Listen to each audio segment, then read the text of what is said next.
जय श्री कृष्णा। कृष्णम वंदे जगत गुरुम। भगवान श्री कृष्ण जी की जय, दाऊ दादा की जय, नंद बाबा, यशोदा मैया, रोहिणी मैया की जय, ब्रजधाम की जय। सूरपति चरण प्रयोग ही धाई, श्री सूरदास जी का ये पद है। ब्रज जाकर देवराज प्रभु के चरणों में लौट गए और बारंबार अति दीन होकर कहने लगे कि हे त्रिभुवन के पति, मेरी रक्षा करो, रक्षा करो। मैं आपकी प्रभुता जाने बिना ये दुस्सह पाप कर बैठा।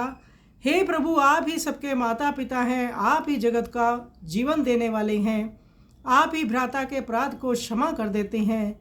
यदि कोई बालक अपनी माता से दुश्मनी ले तो माता उस बालक की भूल को अपने में समेट कर क्षमा कर देती है।